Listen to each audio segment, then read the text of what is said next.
किसी नगर में एक धनी व्यापारी रहता था। दूर दूर तक उसका व्यापार फैला हुआ था। नगर के सभी लोग उस व्यापारी का सम्मान करते थे। इतना सब कुछ संपन्न होने के बाद भी वह व्यापारी बहुत दुखी था, क्योंकि उसका कोई पुत्र नहीं था, जिस कारण अपने मृत्यु के पश्चात व्यापार के उत्तराधिकारी की चिंता उसे हमेशा सताती रहती थी। पुत्र प्राप्ति की इच्छा से व्यापारी प्रत्येक सोमवार भगवान शिव की व्रत पूजा किया करता था और शाम के समय शिव मंदिर में जाकर शिव जी के सामने घी का दीपक जलाया करता था। उसकी भक्ति देखकर मां पार्वती प्रसन्न हो गई और भगवान शिव से उस व्यापारी की मनोकामना पूर्ण करने का निवेदन किया। भगवान शिव बोले, इस संसार में सबको उसके कर्म के अनुसार फल की प्राप्ति होती है। जो प्राणी जैसा कर्म करते हैं, उन्हें वैसा ही फल प्राप्त होता है। शिवजी द्वारा समझाने के बावजूद मां पार्वती नहीं मानी और उस व्यापारी की मनोकामना पूर्ति हेतु वे शिवजी से बार बार अनुरोध करती रहीं। अंततः माता के आग्रह को देखकर भगवान भोलेनाथ को उस व्यापारी को पुत्र प्राप्ति का वरदान देना पड़ा। वरदान देने के पश्चात भोलेनाथ मां पार्वती से बोले, आपके आग्रह पर मैंने पुत्र प्राप्ति का वरदान तो दे दिया, परंतु इसका यह पुत्र 16 वर्ष से अधिक समय तक जीवित नहीं रहेगा। उसी रात भगवान शिव उस व्यापारी के स्वप्न में आए और उसे पुत्र प्राप्ति का वरदान दिया और उसके पुत्र के 16 वर्ष तक जीवित रहने की भी बात बताई। भगवान के वरदान से व्यापारी को खुशी तो हुई, लेकिन पुत्र की अल्पायु की चिंता ने उस खुशी को नष्ट कर दिया। व्यापारी पहले की तरह सोमवार के दिन भगवान शिव का विधिवत व्रत करता रहा। कुछ महीनों के बाद उसके घर एक अति सुंदर बालक ने जन्म लिया और घर में खुशियां ही खुशियां भर गई। बहुत धूमधाम से पुत्र जन्म का समारोह मनाया गया, परंतु व्यापारी को पुत्र जन्म की अधिक खुशी नहीं हुई, क्योंकि उसे पुत्र की अल्पायु के रहस्य का पता था। जब पुत्र 12 वर्ष का हुआ तो व्यापारी ने उसे उसके मामा के साथ पढ़ने के लिए वाराणसी भेज दिया। लड़का अपने मामा के साथ शिक्षा प्राप्ति हेतु चल दिया। रास्ते में जहाँ भी मामा भांजे विश्राम हेतु रुकते, वहीं यज्ञ करते और ब्राह्मणों को भोजन कराते। लंबी यात्रा के बाद मामा भांजे एक नगर में पहुँचे। उस दिन नगर के राजा की कन्या का विवाह था, जिस कारण पूरे नगर को सजाया गया था।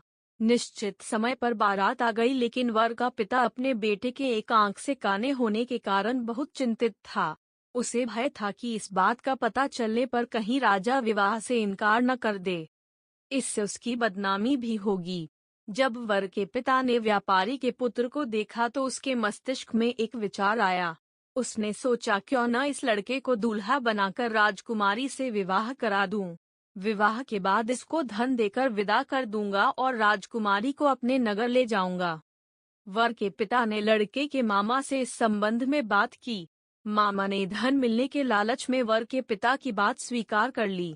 लड़के को दूल्हे का वस्त्र पहनाकर राजकुमारी से विवाह कर दिया गया। राजा ने बहुत सारा धन देकर राजकुमारी को विदा किया। शादी के बाद लड़का जब राजकुमारी से साथ लौट रहा था तो वह सच नहीं छिपा सका और उसने राजकुमारी के ओढ़नी पर लिख दिया, राजकुमारी, तुम्हारा विवाह मेरे साथ हुआ था। मैं तो वाराणसी पढ़ने के लिए जा रहा हूँ और अब तुम्हें जिस नवयुवक की पत्नी बनना पड़ेगा वह कान्हा है। जब राजकुमारी ने अपनी ओढ़नी पर लिखा हुआ पढ़ा तो उसने काने लड़के के साथ जाने से इनकार कर दिया। राजा को जब ये सब बातें पता लगीं, तो उसने राजकुमारी को महल में ही रख लिया। उधर लड़का अपने मामा के साथ वाराणसी पहुंच गया और गुरुकुल में पढ़ना शुरू कर दिया। जब उसकी आयु 16 वर्ष की हुई तो उसने यज्ञ किया। यज्ञ के समाप्ति पर ब्राह्मणों को भोजन कराया और खूब अन्न वस्त्र दान किए। रात को वह अपने शयन कक्ष में सो गया। शिव के वरदान के अनुसार शयनावस्था में ही उसके प्राण पखेरु उड़ गए। सूर्योदय पर मामा मृत भांजे को देखकर रोने पीटने लगा। आसपास के लोग भी एकत्र होकर दुख प्रकट करने लगे। लड़के के मामा के रोने विलाप करने के स्वर समीप से गुजरते हुए भगवान शिव और माता पार्वती जी ने भी सुने। माता पार्वती ने भगवान से कहा, प्राणनाथ, मुझे इसके रोने के स्वर सहन नहीं हो रहे। आप इस व्यक्ति के कष्ट को अवश्य दूर करें। भगवान शिव ने माता पार्वती के साथ अदृश्य रूप में समीप जाकर देखा तो भोलेनाथ माता पार्वती से बोले, यह तो उसी व्यापारी का पुत्र है जिसे मैंने 16 वर्ष की आयु का वरदान दिया था, इसकी आयु पूरी हो गई है। माँ पार्वती ने फिर भगवान शिव से निवेदन कर उस बालक को जीवन देने का आग्रह किया। माता पार्वती के आग्रह पर भगवान शिव ने उस लड़के को जीवित होने का वरदान दिया और कुछ ही पल में वह जीवित होकर उठ बैठा। शिक्षा समाप्त करके लड़का मामा के साथ अपने नगर की ओर चल दिया। दोनों चलते हुए उसी नगर में पहुँचे जहाँ उसका विवाह हुआ था। उस नगर में भी यज्ञ का आयोजन किया।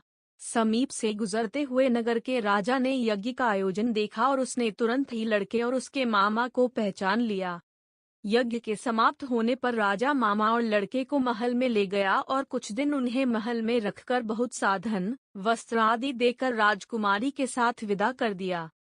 इधर भूखे प्यासे रहकर व्यापारी और उसकी पत्नी बेटे की प्रतीक्षा कर रहे थे।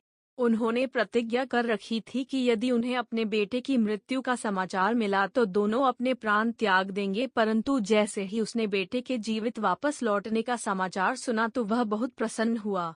वह अपनी पत्नी और मित्रों के साथ नगर के द्वार पर पहुंचा।